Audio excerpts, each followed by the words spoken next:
Hello, everyone. Let me share my screen. I feel like these are more stress to me than necessary, but let me share my screen. So today, the idea today is to talk about a little bit more, but this is going to be more like a live session. I don't have too many things prepared, but my idea is to do a session where you can see that you can do a lot more here in Superset, that you really can do. Many people say, oh, but how do you manage your data semantic layer? How do you specify things? And I feel like that could be important, to explain. So I'm using preset that it has the latest version of Superset. We need to turn in the thumbnails so you can see pictures here, but the homepage completely changed. And as you know, it's like you always can start when you do, I have a test dashboard here. Like you have data, in the data you have databases, and in the databases you have the data sets. When you are working with your data sets, you have the option to have physical data sets, that those are things that you have in your database. Those physical data sets are, for example, this is going to be very light demo because I don't have things prepared. But for example, here I have my database. This is my Eugenia Vertica. You can see here what is the schema. No, all the databases have the schema, and you have the option here. What you see here, you see an icon that is a table, and then you have an eye that means like that is a view. Okay, so in the views, you see are views that are declared in the database. So I want to add this one because I already have it here, but I can show you. When I do edit, you can see what are the metrics, the columns, and the calculated columns. So in the columns, those are the physical columns. Oops, I lost the screen. In the columns, those are the physical columns, that you have the database, and you can specify things here, for example, recover it. I was told not to use this data set because everyone is so tired, but sorry, I have it top of my head right now. And you can put description, and that is part of the semantic layer. I have a column that says recover, and I can say cases recover as a label, and I can put a description. This metric is not a metric. This column have the accumulative value of recovery. And you can specify things. You have the option to sync columns from the source in case that you drop columns in your database on your R column. And like if you wanted to use that, you have the column. For example, it's like I just sync and I have two new columns that I didn't know that is acted a combined key. The temporal is the things that when you do charts, if you wanted to see in the data granularity, you have in the time range, you can use it in the time series. So here you specify what is a date type. Not necessarily has to be, sometimes in this case, it is date type, but sometimes you can have in a database in a column that is a string, but is stored a date type. You can use that and say, this is going to be my temporal, and you're going to have the right casting. So this is the column, the physical columns. You have as a semantic layer, you can do calculated columns. Calculated columns, what it does is to calculate a new values based on different values that you have in your column. So it's going to return one value per row. So that makes the difference. For example, in this case, I wanted to do the new case buckets, and you put, when you do a calculated column, you use a SQL function, to specify. In this case, for example, I put a case bucket, or say if the new case is less than 10, I put it in the bucket that is 1 or 10 or less. Or when the case is between 1 and 30, I put it in a different bucket.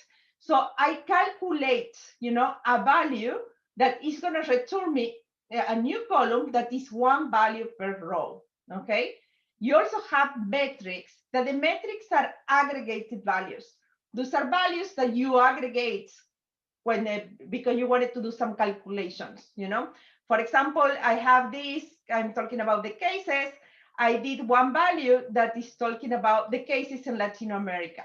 So if you know your data, you know in each row I will have Argentina, confirmed cases, new cases, etc., etc. Brazil, new cases, but I wanted to compare, for example, Latin America versus Europe, Latin America versus the US. So how can I aggregate that and make it a metric, just one metric, okay? So you can add this type of semantic layer in this case and say, I do the sum that when the country is in Argentina, Brazil, Chile, so it's kind of, it will process the data, you know, when I'm loading, when I'm gonna use it. So whatever you do here, this is a semantic layer that you're not touching in your database. What are you doing is to save it in Superset metabase, that data.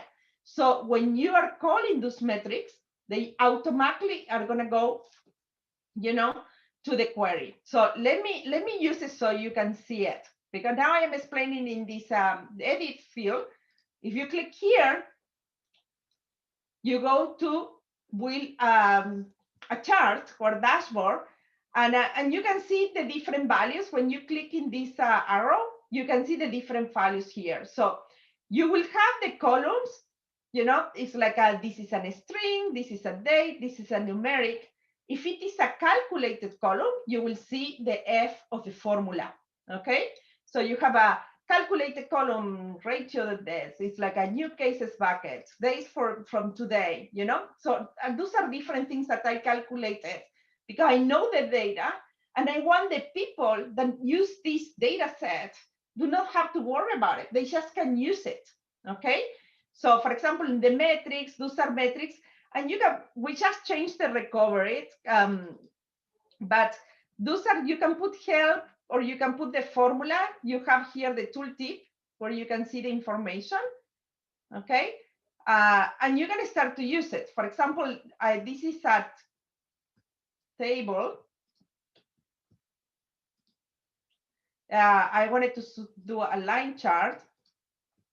I can choose the metrics, and the difference is, for example, if I choose a column, when I do the metric, it's going to ask me what type of operation do you want to do with this column, you know?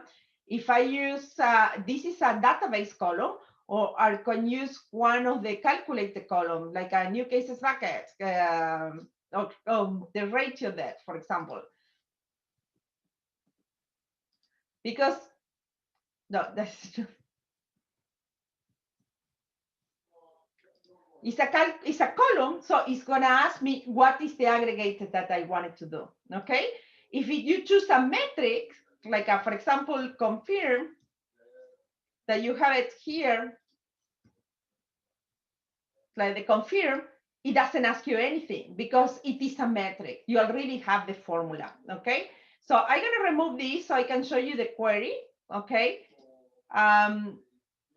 So when you run this, if you see the query, while I'm here, I'm saying confirm, you know, or if you see the query, view the query, you can see that it replaced my metric, you know, with the formula that I specified in the data layer. Make sense?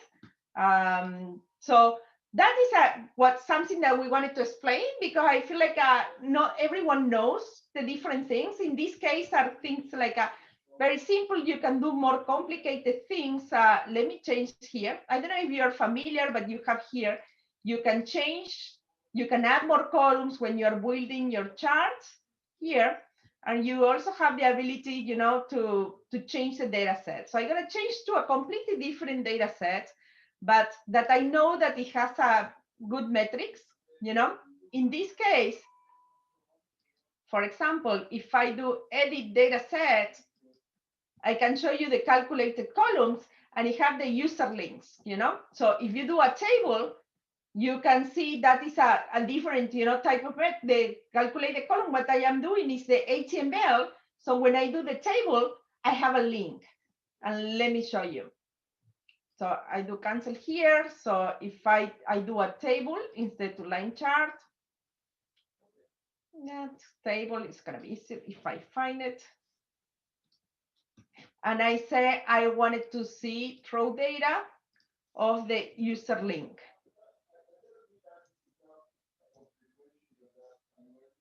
issue link, no user link.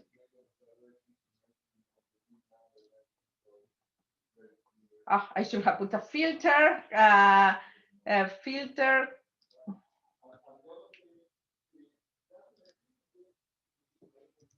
Where the action is an issue created. And I also gonna put when the repository is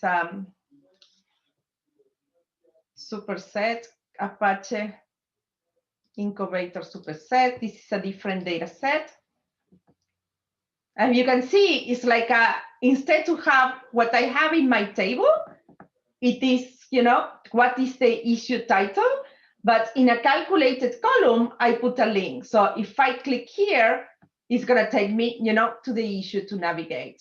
So the options are infinite. It's up to you, to use the ones that you need, but you do have the options. And the goal of this live demo is to show you that you do have the options, and you just need to use it. And if you see the query, what the query does, it does the select. It just takes the formula, the SQL statement that you use in your calculated column, it takes it and put it, on the SQL statement when you're executing the query, if you wanted to run the query. And you can copy here, as I always, you can copy, go to the SQL editor, not necessarily copy, you should just can go from here. You can say, I wanted to run this from the SQL lab, and now you have the query here, and you can just run the query or modify it. In this case, because it's not visualization, it does, you can see the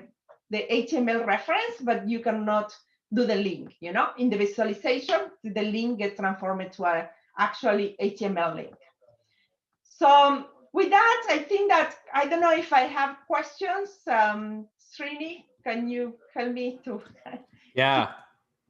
No, this is great. Yeah, so we so far there's been a few questions. I've been answering them in line via text. If folks will stick around for a few more minutes, if people have more questions, we can answer them live. So we can keep this window open a little bit longer and see if folks have questions. And we can answer live instead of answering in line. So please send any questions you have about semantic layer or other Superset questions.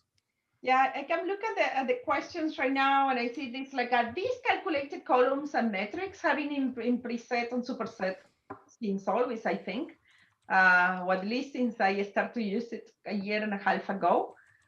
So like a part of the semantic layer, another thing that I feel like that is important is like, for example, if I take this data set, I'm going to remove this query, or you can start a tab. And but I feel like a superset is very powerful is because it can be used for data engineers too. For example, if I take, okay, I'm going to take from public, I'm going to take the table that is the GitHub actions, and you can play with your queries. I say, okay, this is the GitHub actions. I can copy the SQL statement, and I say, okay, what is the query that I wanted to do? If you see, I'm collecting a lot of data, and I can do my query. I say where the repository is equal superset I want. Okay, and when I run it, you have the ability to run your query, add the complexity that you want. You can add joins, you can add group by, whatever your database allow you. And then you can say, okay, I'm going to run this query and I'm going to explore it. And when you explore it, like a superset creates a virtual data set, okay? And now it's like you can play with this in the same way that you play, but this is a query. If you do edit data set, it gives a random name. You can change this. This is my live demo test, and you can say, okay, I want the index. I don't care about this like actor. You can replace, remove a couple of the things that you want here, like to follow your query, and you can save it. And it works like that is also part of your semantic layer, because now if you see, if I go to my data set, it is there for me to use it, And from there, you can do the calculated columns. It's like, in this case, if you see, it has the 16 columns because I didn't press the sync columns from the source. And I changed my query. I removed some columns. Now you can do the sync query. And you can do our calculated columns and you add it here. You say, I'm going to do my test column. A test day, for example. And I just can do a day trunk just I wanted to get the month of DTM, and that is going to be my calculated column. So month case, that's. Can you actually do an example with percentage? One of the questions, Leo's asking about calculating percent from one column to another, or percent change from one week to another. What I have here already one, that, for example, I think it's like because I don't know the data from the other columns, but for example, I have the ratio. So the ratio is exactly the same like the percentage. Actually, I put this ratio, but this is the percentage. I wanted to see what is the ratio of the confirmed cases based on the depth. So what do you do is just to do the formula, You take the columns that I have the number of steps, divided the number of confirmed, and that is going to give you the ratio. In this case, I multiply per 100, so it's giving me the percentage. Make sense? I don't know if that answers your question. And if that answers, if you feel free to ask a clarifying question, Leo. Sorry, go ahead, Yana. Yeah, and you can use it. It's like, for example, it's always depend, because there are some charts. If I go back to this one, if I do that table, let me do a table where I call this, I'm going to put the raw data and I put the ratio. I'm not going to put, I should put another something else, so But you see, for example, this ratio is wrong, because it's telling me that I'm doing a division by 0. So what I need to do here is to make some logic, so you avoid the division by 0. So in this case, I go to edit set, I go to here, I go to this column and say case when confirm is greater than 0, I do this, okay? Then I do this. Else, I'm going to put the ratio 1 because I don't have confirmed, okay? Or you can put 0, whatever the logic says to you. So in this case, I'm doing some type of validation so I don't get a wrong result, So when I save it, okay, and now I run it,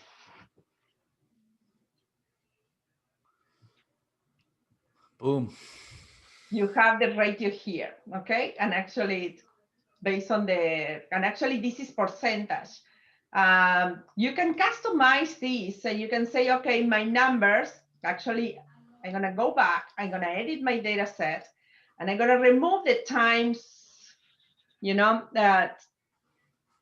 times 100, because it makes it more confusing, And actually it's a ratio, and the ratio is not the 100. It's a decimal, I run it here. So when you go to customize, you can say, I wanted to customize, the, actually in this version doesn't have it. In the new version, it has the text, how do you customize the numeric? So you can customize it in the data set. Actually, I think it's in the pivot table. So I'm gonna put here, I'm gonna have the ratio, I'm gonna put an average, and I'm gonna group by province. So when I run it, you have the table here, and here is where you have, I'm gonna ask the team to add the numeric format in the table. I remember I asked them to do it, but it was in the pivot table. So you can select here the format, and here you can say, make this ratio, a numeric, it's like a percentage. And this is a Python format. So you say, I don't want it a percentage, I want it to have 0.5 decimals because the ratio seems to be pretty big. Percentage, you just can insert the new Python format, and if you see, it's create that option. Okay, so you run it, and now you should have one more decimal place on what you have here. I'm sorry about my dog. It's okay. Leo has a follow-up question, and then we'll get to Joaz. So yeah, he wants to know, creating a calculated column, basically what are the different ways to do week over week metrics? I think specifically at the data level, maybe it's good to show off how to do it at the Explorer level too for some charts. Give me one. Okay, seems like somebody shut up my dog. I am so sorry. So one of the things that you can do for week a week is there is a time series table. Okay, in this table, for example, if you choose a metric and you wanted to see the changes by new cases, and I say I wanted to have the sum because this is coming to the county level. Let me filter when country is equal to the US. Okay, so you choose a metric and then you start to add calculated columns and a time series column. And I say, I wanted to do a time comparison. Okay, I have my grain here day. So if I wanted to do a time comparison week over week, if this is day, I'm gonna put here 7, okay? Because 7 days, it make it a week, okay? And then I'm gonna rename this week over week, change. And when you run it, you will have the change. I have the ground data set. Let me change the data set. I have it from the ground database. Is this one? Oh, so I am not sure what I am doing here. Oh, I need to like demo. It's it's up to you. I have the metric, I have the province, I have the week over week. And I don't have enough data to do week over week because I know that my data, it has from yesterday, okay? So when I run this, now you can see Georgia week over week. And when you have the comparison here, I can add another column, that I say, I'm gonna add today's the value with 0 lag, so you can get the value that is doing the comparison. Okay, actual value.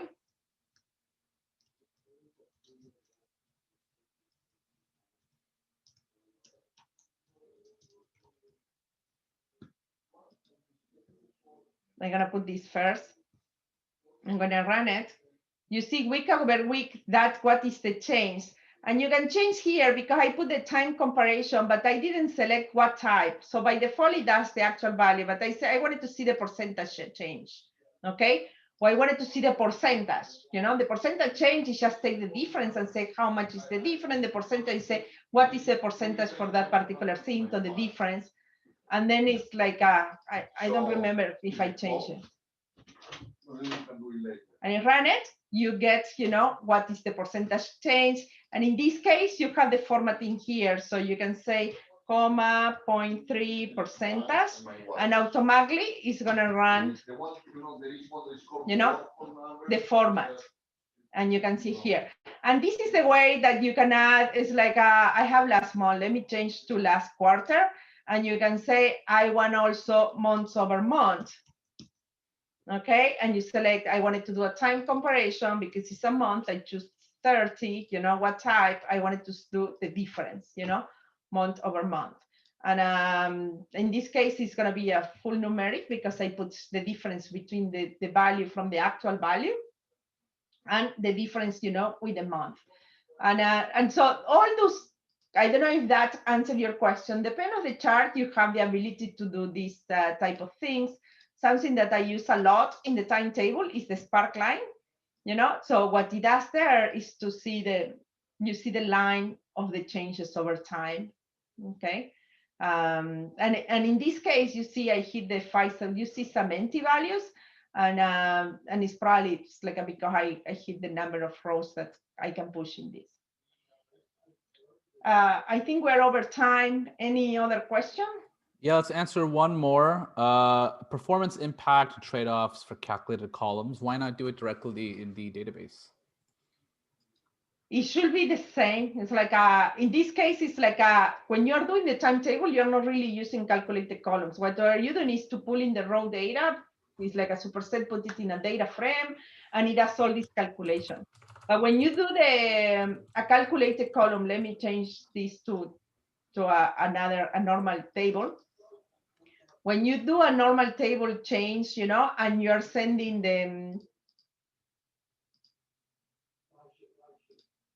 the query like that, it's exactly the same that if you have it in a view in your database, because it just execute the query like this.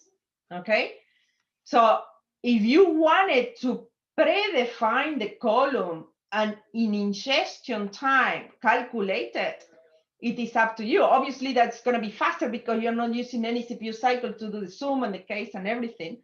But it's not dynamic. If you change one column, you need to update the other column. So, but if you do this in a view in your database, or if you do it in Superset as a calculated column, there is no performance implication. It should be the same. It's executing exactly the same query that if you do it in a view or not.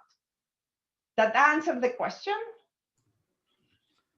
Yeah, I think so. Yeah, I think the key difference, the person who asked the question, I mean, it's really like anything you do in Superset has no real ingestion or compute layer. So these are all really nice UIs on top of the underlying database anyway. So in most cases, it's if you're ever unsure about performance stuff, just think it's worth thinking about how the final query is written and working backwards from there. I think, let's see. Yeah, looks like impact. For example, it's like my background is in databases. So before joining Preset, I work in a database. So I know when the query is slow, how important is everything that you do. In the only place that you can have a performance implication, if, for example, if you do a complex casting, and you put it in the filter. If you put in the filter a complex casting, it's like, for example, if I have my date, it's in a string, and I cast it as a date, and then I put it in the filter when the casting field is equal to whatever date you choose. Or if you have for example, I did the one that I'm just capturing the month, and then I apply in the filter. I say, I want to take this where I filter the months, and I do filter by this value. If it is in the filter and you do casting or you do transformation in a calculated column and you use that in your query, and the performance is going to be affected because the database has to process everything, to do the filter. So my recommendation is, if you're doing a calculated column for representation, when you're doing filters, don't use the calculated column. If it is a ratio, it's easy because you have to calculate it in a way. But if you're doing casting, or if you're doing case when this and that, those could be expensive on the filter, not in the representation. Yeah, no, that's a good answer. Awesome. Well, I think that's a good place to end this. Thanks everyone for showing up. I hope this was useful. If you have any feedback, please reach out to us. And we will. There's another one as well in 2 weeks. We're doing these every 2 weeks until the end of the year. So, thanks.